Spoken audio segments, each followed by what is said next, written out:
Donald Trump does need good news on the economy. And as Joe Biden discovered, just being able to point to a graph to say, oh, the economy is up on this term doesn't mean voters necessarily feel it. Now, the Kremlin has confirmed a meeting between Presidents Trump and Putin will take place in the coming days to discuss a ceasefire in Ukraine.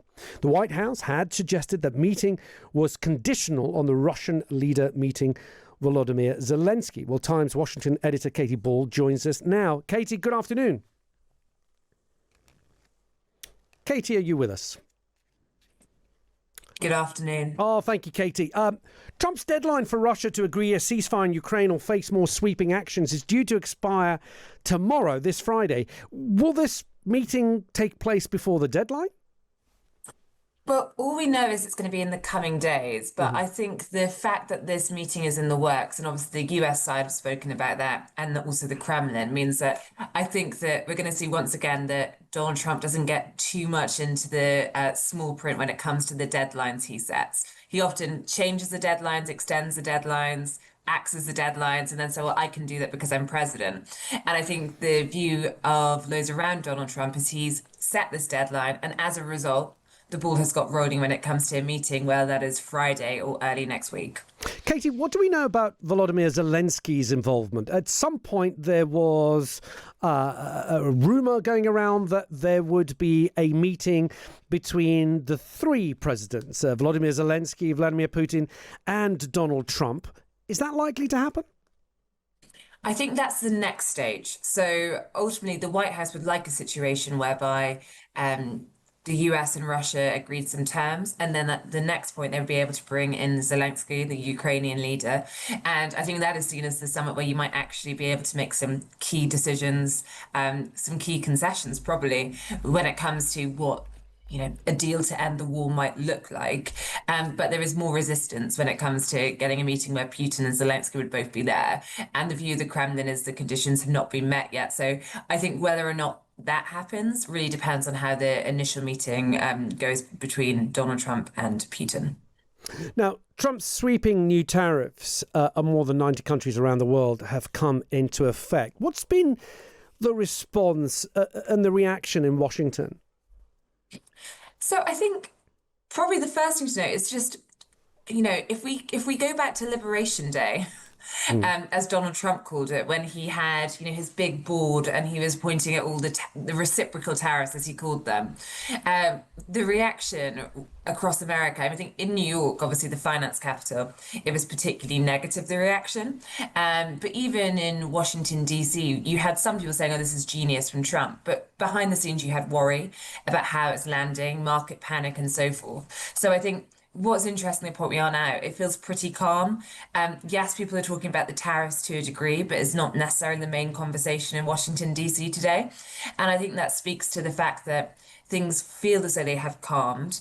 And because Donald Trump has quite a few deals with key allies, and there's a sense that, there could be some turmoil still to come, and there could be some pain for American consumers, of course. But it does not feel as though there is this free fall that I think around the time of Liberation Day, there are real concerns about how this might pan out. It feels more stable to a degree. There seems to be a lot of mixed messaging, Katy, coming up. Donald Trump has put more sanctions on India, for example, for buying Russian oil.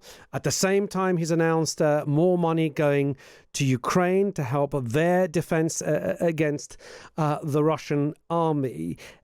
Is this high stakes at the moment for Donald Trump? Because he does not want to lose face, particularly when it comes to Vladimir Putin.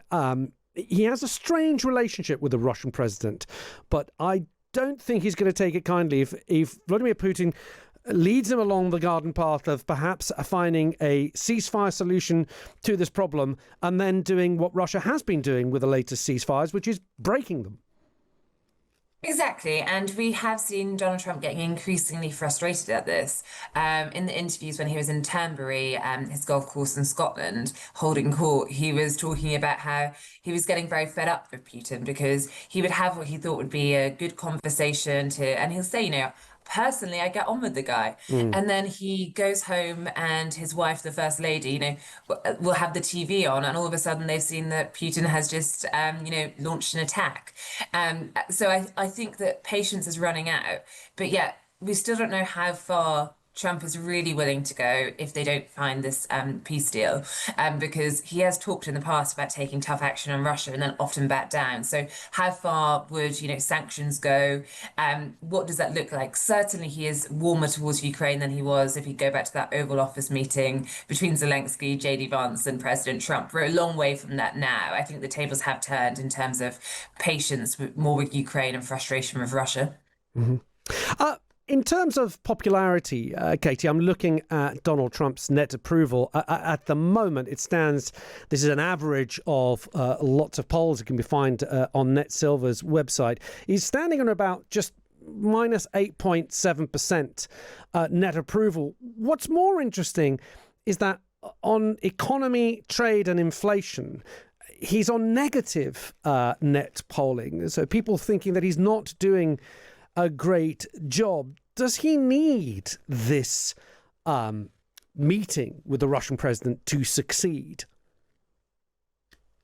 Well, obviously, there are many reasons that this meeting needs to succeed for the wider world and Donald Trump when it comes to some of the things at stake. I don't think that you can put one single meeting down to how the US economy is going to look or so forth. But I think the economy is what voters often decide how they vote on, of course. Mm-hmm. I think that Democrats who are polling pretty badly at the moment, the ray of light to be seen, yeah. Yeah, exactly. But the ray of light they have is they look at the polling on the economy. They think that that's a message perhaps they can land ahead of the midterms. Mm-hmm. So Donald Trump does need good news on the economy. And as Joe Biden discovered, just being able to point to a graph to say, oh, the economy is up on this term doesn't mean voters necessarily feel it. So I think where there is pressure is to show economic improvement for sure. Yeah, it was one of the political commentators who kept saying, stop talking about inflation, start talking about affordability. If people feel they can't afford to put food on the table, they don't really care what inflation is doing. That's how they're going to vote. Katy, what about JD Vance? He's heading over to the UK soon, and he's going to be an unlikely house guest with somebody. Tell us who. Yes, this is the MAGA British summer, as a Republican put it to me recently. We've obviously already had Trump in Scotland. Now we get JD Vance in the Cotswolds, and then we get Donald Trump again for the second state visit. Though we can debate whether that date in September is still summer. When it comes to JD Vance's plans, he is going to kick off his summer holiday with a stay at Chevening, courtesy of David Lammy, the Foreign Secretary. Now, on paper, David Lammy and JD Vance don't have that much in common. David Lammy, of course, in the past was very critical of Donald Trump.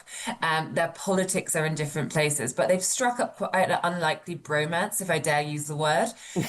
They have a shared faith in terms of they're both Christians, and they've also both had difficult upbringings, which has come up as something they could bond over in the past.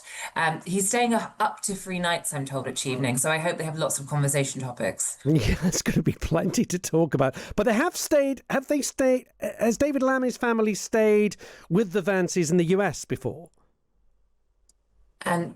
He's stayed there, yes, in DC. Previously, they visited there, and he stayed for a day. The kids have hung out together, I think, before, and they will be doing that here, or at least that's the plan on this trip. But Lammy has met JD Vance's family, and they did mass together at JD Vance's home in Washington, DC. So they have socialized together. I don't know if they've done such a long stint. So this is maybe taking it to the next level. I wonder if David... No, I don't know. Oh, the football season might have started. Maybe he's going to take him to a Tottenham game. Who knows? Katy, thank you so much for giving us your time. Katy Balls, the Washington editor for The Times.